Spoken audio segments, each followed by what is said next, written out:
Çekilişini yaptı. Adam şuradan döndü. Mazot ayaktan çıktı. Araba sürüyor. Dengezi alıyor. Şuradan mazotun. Şu tepe ağaçların.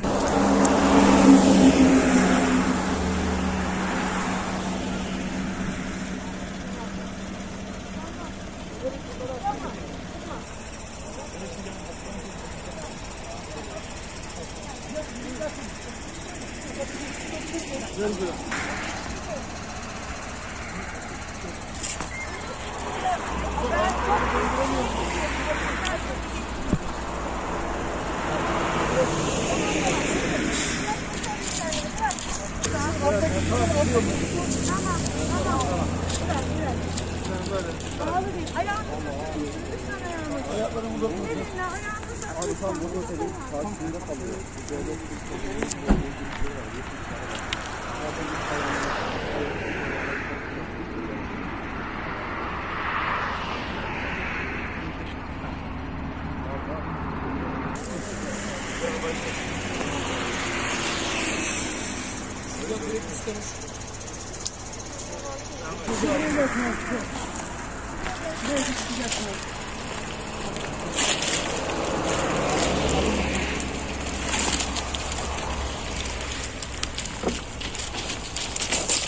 Yavaş yavaş.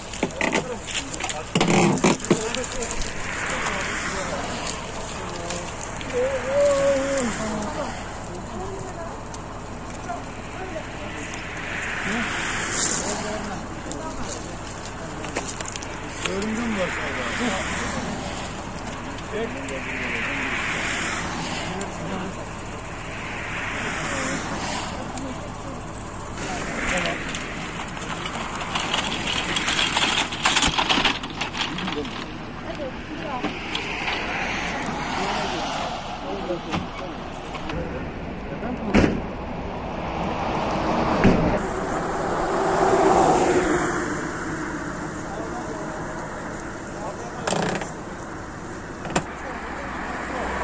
Kolay gelsin abi.